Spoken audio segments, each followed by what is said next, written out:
Welcome to Movie Mini Recaps. Today we explain an adventure drama movie Castaway from 2000. So let's go sit back, relax, and enjoy the video. Chuck Nolan is a systems engineer for Federal Express. He shows some Moscow staff how FedEx does business. The most important thing he tells them about is time.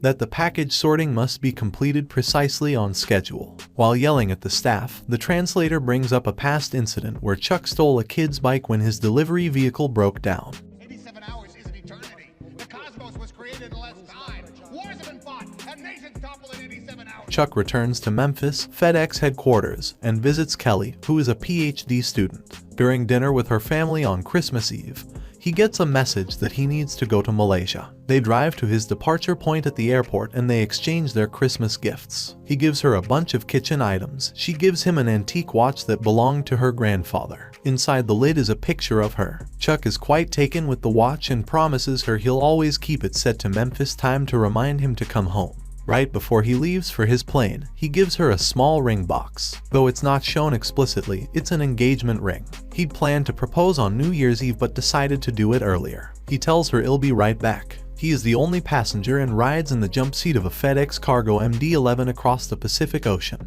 Chuck wakes up when the plane bumps in some turbulence. The plane has encountered a fierce storm. The pilots attempt to fly around it, but they've fallen out of radio contact with Fiji. The plane goes straight down and crashes in the ocean. He discovers immediately that his pager is waterlogged and that Kelly's watch is equally ruined. He also finds out very quickly that he's alone, though the sound of falling coconuts trick him into thinking someone else may be stalking him. He explores the island, finding a small cave in the rock, and finds a total of 11 FedEx packages from the crash that have washed ashore. He also discovers the body of one of the aircraft's pilots and buries him. At night on the beach, Chuck sees the lights of a ship. Using a small flashlight he recovered from the body of the pilot, he tries to signal the ship but is unsuccessful. The next morning he attempts to leave the island in the rubber raft from the jet. The high breakers over the coral reef surrounding the island turn the raft over. He discovers several items that aid him in his survival, including a pair of ice skates, a leather and lace dress, videotapes, and a legal document declaring a divorce. Another parcel contains a volleyball that eventually becomes his companion. One of the parcels is decorated with a pair of wings, and for unexplained reasons he doesn't open it. He tries to build a fire by rubbing a stick against a piece of wood, but cuts his hand. In a fury, he grabs the volleyball and throws it. His cut hand leaves a bloody imprint on the ball, and from that he adds in a face, naming it by its brand name, Wilson. The ball becomes his companion. Chuck uses the lace from the dress as a fishing net, eating a small minnow he catches raw, though he's clearly repulsed by it. He also spends a lengthy amount of time rubbing two sticks together to build a fire. The process is frustrating, but Chuck perseveres, refining his technique, and finally gets a large fire going. Chuck creates a rudimentary home in a small cave that shields him from tropical storms that occasionally hit the island. Still suffering from the tooth that was bothering him before he left Memphis, it has abscessed and is extremely painful and swollen. Desperate, he finally resorts to using the sharp end of an ice skate blade with a rock as a hammer to extract the tooth.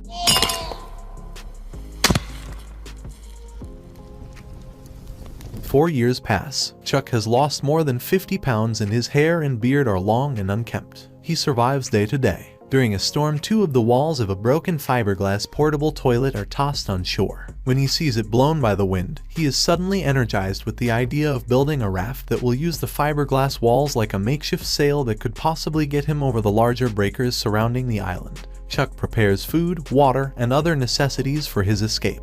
He also tells Wilson that he'll have to make rope again. Chuck ties his companion Wilson and the FedEx parcel decorated with wings to the raft. With the new sail and a pair of makeshift oars, he's able to sail over the reef surf and escape the island and lagoon. One day, following a heavy storm, an exhausted Chuck is awakened by water in his face, apparently from the spout of a whale, and sees Wilson floating away. He tries to rescue Wilson, but, afraid of losing the raft,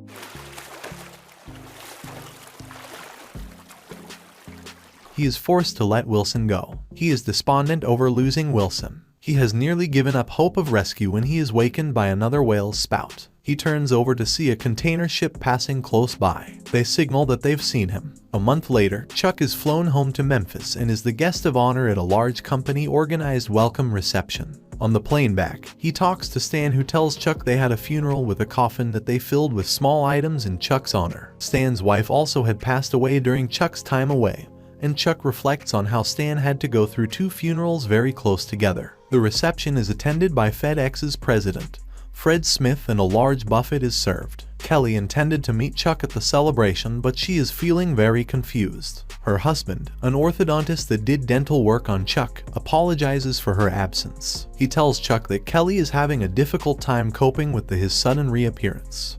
I'm Kelly's husband.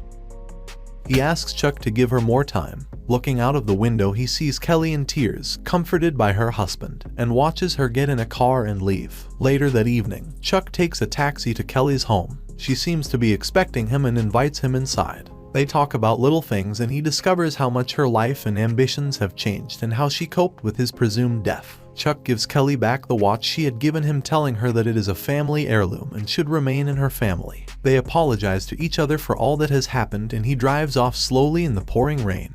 Kelly suddenly runs after him, shouting his name. He backs up and they embrace fiercely in the pouring rain. She tells him that she always believed he was alive, but that others said she had to move on. She tells him that he's the love of her life. He says he loves her too. They talk for a few more minutes in his car, but Chuck tells Kelly that she needs to go home, signifying his respect for her moving on with her life. Chuck later describes the meeting with Kelly to Stan, and how he understands and accepts that while they will always love each other, their lives have gone in different directions, and they cannot be together. He drives to Texas with the FedEx package decorated with wings in his Jeep. He attempts to deliver it at a ranch with a wrought iron gate reading Bettina, but no one is there. He leaves it at the door with a note stating that the parcel saved his life.